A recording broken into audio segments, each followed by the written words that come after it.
नमस्कार दोस्तों आज हम रिव्यू करेंगे रेरा का। आखिर रेरा क्या है, इसकी क्या ज़रूरत है और रेरा के फ़ायदे और इसके नुकसान। दोस्तों रेरा की आपने अब तक की बहुत सारी वीडियोस देखी होंगी, लेकिन ये वीडियो मेरा ये वादा है कि जैसी मैंने बनाई है इस तरह की वीडियो अब तक यूट्यूब पे किसी ने भी नहीं बनाई होगी। तो इसका पूरा प्लस और माइनस देखने के लिए पूरी वीडियो जरूर देखें ताकि आपको ये विश्वास हो सके कि मैंने जैसा बोला है कि वाकई में ऐसी वीडियो अब तक यूट्यूब पे किसी ने बनाई नहीं होगी रेरा से रिलेटेड। तो ये जानने के लिए ज़रूर पूरी वीडियो देखें। तो दोस्तों सबसे पहले हम बात करते हैं कि आखिर रेरा क्या है, इसकी डेफिनेशन क्या है। तो definition of the RERA, full form of RERA real estate regulatory authority, ये है इसकी full form. Real estate regulation and development act भी कहा जाता है इसे। यह 2016 में बना और 2017 में लागू हो गया था। ये कानून बायर्स के हितों की रक्षा के लिए बनाया गया है। बायर्स डेवलपर्स या प्रोमोटर्स और एजेंट के विरुद्ध यहाँ शिकायत कर सकते हैं, कंप्लेन कर सकते हैं। यहाँ पर बायर्स की शिकायत का जल्द से जल्द निपटारा किया जाता है। इस अथॉरिटी में सिर्फ रियल एस्टेट से संबंधित शिकायत दर्ज की जाती हैं। ये अथॉरिटी पूरी रियल एस्टेट को बाउंड करता है, इसको उसको अपना काम ठीक से सही दिशा में करने के लिए प्रतिबंधित करता है, और अगर कोई ऐसा नहीं करता है तो उसके लिए सजा और जुर्माना दोनों हो सकते हैं। वायर्स के हितों के लिए ये अथॉरिटी प्रतिबद्ध है। नेक्स्ट आगे हम बढ़ते हैं दोस्तों। तो रेरा की आखिर क्या जरूरत है, रेरा की जरूरत, need of RERA. RERA real estate industry को प्रतिबंधित करता है, कुछ बंधनों के साथ काम करने की इजाज़त देता है, और अगर इन बंधनों को कोई तोड़ता है तो उसको जेल की हवा खानी पड़ेगी या जुर्माना देना पड़ेगा या फिर दोनों भुगतने पड़ेंगे। तो क्या ऐसा कोई अथॉरिटी किसी अन्य इंडस्ट्री के लिए भी है? तो जवाब है कि नहीं। बाकी इंडस्ट्री की अपनी एसोसिएशंस होती हैं और उनके विरुद्ध कंज्यूमर को कंप्लेन करने के लिए कंज्यूमर फोरम या फिर कंज्यूमर कोर्ट है, जहां पर वो जाकर के उनके विरुद्ध शिकायत दर्ज करा सकते हैं। तो आखिर रियल एस्टेट के साथ ही ये प्रतिबद्धता क्यों, इसको ही क्यों बांधा जा रहा है? तो इसका जवाब ये है कि जब से रियल एस्टेट इंडस्ट्री में अपार्टमेंट सिस्टम आया तब से एक डेवलपर सिर्फ और सिर्फ सपने बेचने का कारोबार कर रहा है।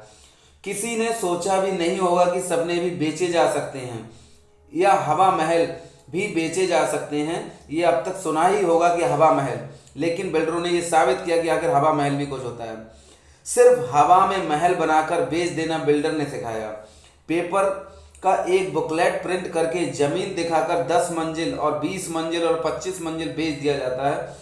जो पार्क दिखाया जाता है पेपर पर, वहाँ पर टावर खड़ा हो जाता है। कंस्ट्रक्शन मटेरियल पता नहीं कैसा लगाया जाता है, जो मटेरियल दिखता है जैसे बाथरूम फिटिंग्स वगैरह, तो जैगवार लिखा है तो साथ में ये लिखा रहता है इक्विवेलेंट टू दिस ब्रांड, और उस ब्रांड का सबसे सस्ता वाला लगाया जाएगा, ये कंफर्म है। ब्राउज़र पर यह भी लिखा रहता है कि all designs are conceptual may be change, और प्रोजेक्ट लेट होता है तो साइज बढ़ा दिया जाता है। बायर से और पैसे मांगे जाते हैं और बायर को देने भी पड़ते हैं। घर कब मिलेगा कोई गारंटी नहीं है। डेवलपर और एजेंट के द्वारा फॉल्स कमिटमेंट कर दिए जाते हैं। बुकिंग फॉर्म में भी गड़बड़ी कर दी जाती है, और जब बायर्स को 5-10 लाख चला जाता है तब पता चलता है उस फॉर्म की गड़बड़ी का। तो बायर कैंसिल कराएगा तो डिडक्शन होगा, नहीं तो जो लिख गया उसको एक्सेप्ट कर लेना ही समझदारी लगती है। कोर्ट में केस करो, कौन चक्कर लगाएगा? इनके कंपनी पेरोल पर एडवोकेट हैं कोर्ट के चक्कर लगाने के लिए बिल्डर के पास। प्रोजेक्ट लेट होगा तो बिल्डर लेट चार्ज देगा, पर देता नहीं है। उससे बचने के लिए रास्ते भी उसे पता है। घर हर इंसान के लिए एक सपना होता है, उस सपने को तोड़ते हैं ये लोग। रियल एस्टेट ही एक ऐसी इंडस्ट्री है जहां प्रोडक्ट बाद में मिलता है और पैसे पहले दे दिए जाते हैं। ये अंडर कंस्ट्रक्शन की बात नहीं है दोस्तों, ये रेडी टू मूव भी, रीसेल में भी अगर हम बात करें तो पैसे पहले ही दिए जाते हैं, फिर मिलता है आखिर घर। दूसरी इंडस्ट्री की बात करें तो प्रोडक्ट लो पैसे दो, फिर प्रोडक्ट में कोई कमी होती है तो कंज्यूमर कोर्ट, कंज्यूमर फॉर्म जा सकते हैं। रियल एस्टेट का प्रोडक्ट कॉस्ट लाखों में होती है, एक इंसान की जिंदगी भर की मेहनत की कमाई लगी होती है और बिल्डर से मिलता है सिर्फ आश्वासन और तारीख और भरोसा, बस घर समय से नहीं मिलता है। अगर हम बात करें किसी अन्य इंडस्ट्री में भी कोई इस तरह की अथॉरिटी है जो उस इंडस्ट्री को काम करने के लिए प्रतिबंधित करती है, तो नहीं, ऐसी कोई भी इंडस्ट्री नहीं है जिसे कोई सेपरेट अथॉरिटी निगरानी रखती हो। रेरा के फायदे की अगर हम बात करें तो रेरा के क्या फायदे हैं, तो रेरा के फायदे बायर्स के लिए क्या हैं वो देख लीजिए। सबसे पहले ट्रांसपेरेंसी, रेरा के आने से डेवलपर्स के काम में ट्रांसपेरेंसी आ गई है। रेरा में प्रोजेक्ट का रजिस्ट्रेशन कराया जाना अनिवार्य है, जिसमें कितने फ्लैट्स बनेंगे, क्या साइज होगा, कितने फ्लोर्स होंगे, ओपन एरिया कितना होगा, फ्लैट का कारपेट एरिया क्या होगा, पोजीशन कब होगा, ये सब जानकारी दी जाती है। रेरा की साइट पर जाकर कोई भी डिटेल्स देख सकता है, तो बायर्स यहाँ पर सारी डिटेल्स चेक कर सकते हैं।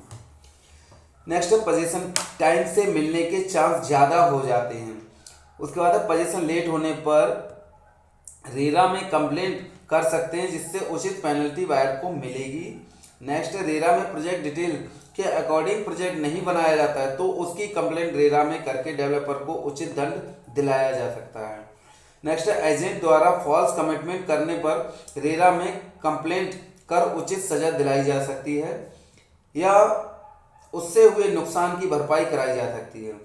पोजीशन की डेट लिखित में रेरा के पास होती है, इसलिए आपको पोजीशन की एक्चुअल डेट पता रहती है, आप ट्रस्ट कर सकते हैं।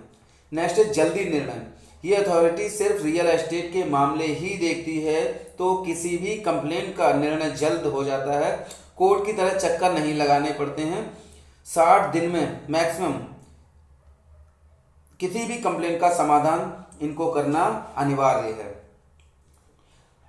अब बात करते हैं नेक्स्ट दोस्तों की इजी कंप्लेंट प्रोसेस। आप रेरा के ऑनलाइन कंप्लेंट कर सकते हैं, जो घर बैठे किया जा सकता है, आपको कोर्ट में चक्कर लगाने की ज़रूरत नहीं है, जैसे कोर्ट में चक्कर लगाए जाते हैं। अब दोस्तों नेक्स्ट अगर हम बात करें कि बेनिफिट्स, ये तो हो गए कंज्यूमर के लिए, आगे बेनिफिट्स हैं सरकार के लिए, आखिर इसके क्या बेनिफिट्स हैं। तो सरकार के सबसे पहले बेनिफिट्स, नंबर 1, एक नए संगठन का गठन करके सरकारी नौकरी का सृजन किया। सरकारी एक ये कह सकती है कि हाँ, हमने ऐसा एक संगठन बना दिया, उसके लिए सरकारी आदमियों की जरूरत पड़ेगी जिन्हें सरकार सैलरी देगी, तो उन्होंने एक तरह से नए एम्प्लॉयमेंट का सृजन कर दिया, नए नौकरियों का सृजन कर दिया। नेक्स्ट है सरकारी इनकम की बढ़ोतरी। एक एजेंट रेरा में रजिस्ट्रेशन कराता है तो उसका चार्ज है 25,000 रुपये अपने नाम से, और अगर कंपनी के नाम से रजिस्ट्रेशन कराता है तो रजिस्ट्रेशन चार्ज है 2.5 लाख रुपए। और रिन्यूअल चार्ज है, चार्ज जो इंडिविजुअल के लिए, एक नाम के लिए सिंगल, वो है 5,000 रुपये, और कंपनी का अगर रिन्यूअल करवाना है आपको तो उसका चार्ज है 50,000 रुपये। मतलब हर वर्ष आपका सरकार को एक चार्ज के रूप में इनकम बढ़ गई, मिलेगी ही मिलेगी, ये तो प्रतिवर्ष देना ही है। बायर्स अगर कंप्लेन करते हैं तो एक कंप्लेन का चार्ज है 1,000 रुपये। डेवलपर्स के प्रोजेक्ट का रजिस्ट्रेशन चार्ज है, रेजिडेंशियल प्रोजेक्ट का अगर मैक्सिमम 1,000 स्क्वायर मीटर तक का प्लॉट साइज है तो है 10 रुपये पर स्क्वायर मीटर, और अगर 1,000 स्क्वायर मीटर से ज़्यादा बड़ा प्लॉट है जिसके लिए वो रजिस्ट्रेशन करा रहे हैं उसको मल्टी स्टोरीज बनाने के लिए, तो उसका चार्ज है ₹500 पर 100 स्क्वायर मीटर। कमर्शियल प्रोजेक्ट के लिए अप टू 1,000 स्क्वायर मीटर ₹20 पर square metre, and exceeding of 1,000 square metre project ₹1,000 पर 100 स्क्वायर मीटर। जो भी जिले की अथॉरिटी होती है उससे प्रोजेक्ट पास कराने का पैसा तो सरकार को जाता ही था, ये एक्स्ट्रा सरकार की इनकम हो गई रियल एस्टेट से, ये हुआ सरकार का एक्चुअल में बेनिफिट रेरा से नुकसान। तो दोस्तों नुकसान रेरा से क्या है, डेवलपर्स के लिए क्या है? रजिस्ट्रेशन का खर्चा डेवलपर्स के लिए, पहले कंपनी का रेरा नंबर लेना है, एक खर्चा, फिर प्रोजेक्ट का रेरा रजिस्ट्रेशन दूसरा खर्चा, फिर लेट होने पर पोजीशन टाइम में ग्रेस लेनी है तो रेरा से तीसरा खर्चा, फिर कोई बायर्स कंप्लेन करता है तो सेटलमेंट करना है चौथा खर्चा। ये हुए दोस्तों एक डेवलपर्स के लिए इससे नुकसान। नेक्स्ट है delay in project launching.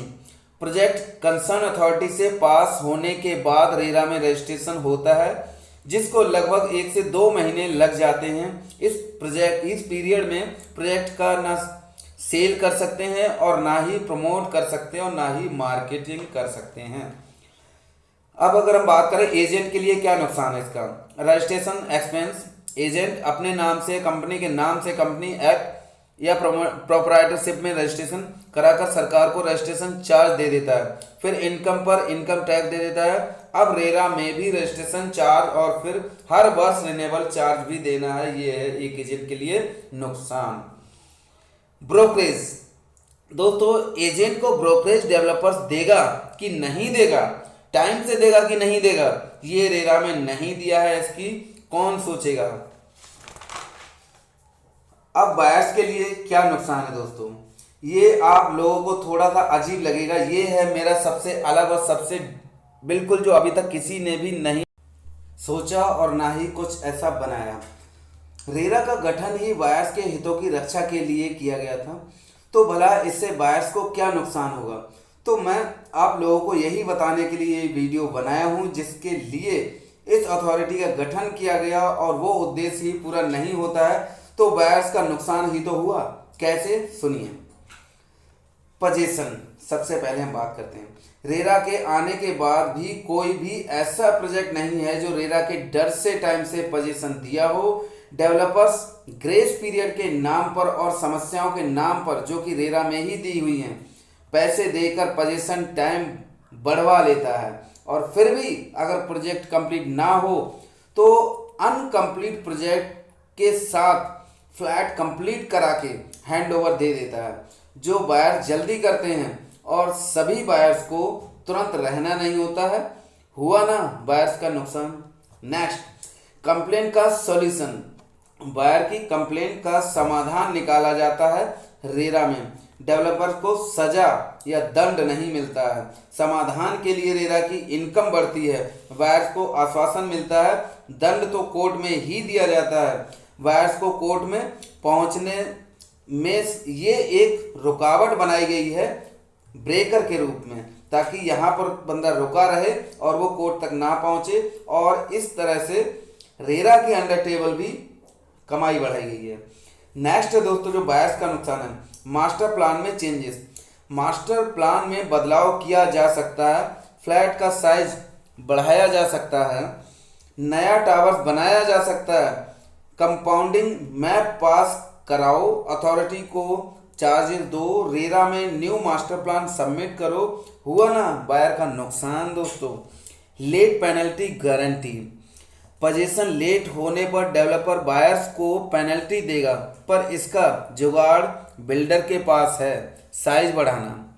RERA नहीं रोक सकता है। हुआ ना बायर का नुकसान। Conclusion of the video. दोस्तों वीडियो का कंक्लूजन ये है कि रेरा का गठन बायर के हितों की रक्षा के लिए नहीं बल्कि सरकार की इनकम को बढ़ाने का एक टूल्स है। ये एक सरकार की नई इनकम जनरेट करने का इंस्ट्रूमेंट है, बस इसके अलग और कुछ भी नहीं है।